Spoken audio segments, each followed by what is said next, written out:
নমস্কার, আপনারা দেখছেন এডুটেক তন্ময় চ্যানেল।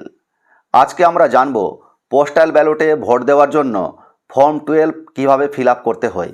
ধরুন একই দিনে ভোট হচ্ছে এবং আপনার ডিউটি পড়েছে অন্য বিধানসভা কেন্দ্রের কোনো এক বুথে। এক্ষেত্রে ভোটিং মেশিনে ইডি ভোট দিতে পারছেন না, আপনাকে পোস্টাল ব্যালটের মাধ্যমে ভোট দিতে হবে। এই পোস্টাল ব্যালটে ভোট দেওয়ার জন্য ফর্ম 12 ফিল আপ করে জমা দিবেন প্রথম ট্রেনিংয়ের দিন ট্রেনিং ভেন্যুতে।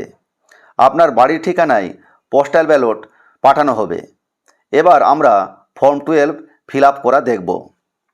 To the returning officer for, এখানে নিজের বিধানসভা কেন্দ্রের নাম্বার এবং নাম দিবেন। এখানে পার্লিয়ামেন্টারিটা কেটে দিবেন। Assembly constituency. স্যার আই, এখানে নিজের নাম লিখবেন।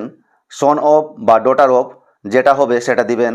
তারপর নিজের বাবার নাম লিখবেন। Intent to cast my vote by post at the ensuing election to the, এখানে হাউস অফ দ্য পিপুলটা কেটে দিবেন।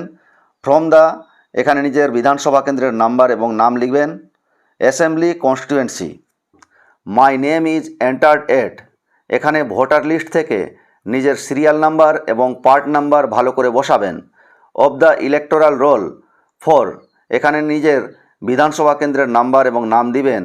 Assembly constituency. My electoral photo identity card number is, এখানে নিজের ভোটার কার্ড বা এপিকের নাম্বারটা এখানে দিবেন। The ballot paper may be send to me at the following address, এখানে নিজের বাড়ির ঠিকানাটা ভালো করে লিখবেন। এই ঠিকানায় পোস্টাল ব্যালট আপনাকে পাঠানো হবে। কন্ট্যাক্ট নাম্বারের জায়গায় নিজের মোবাইল নাম্বারটা দিয়ে দিবেন। প্লেস এর জায়গায় ট্রেনিং ভেন্যুয়ের প্লেস এবং ডেটের জায়গায় যে তারিখে জমা করছেন সেই তারিখটা দিবেন। ইয়োর্স ফেথফুলি এর নিচে নিজের ফুল সিগনেচার করবেন এবং নেমের জায়গায় নিজের নাম লিখবেন।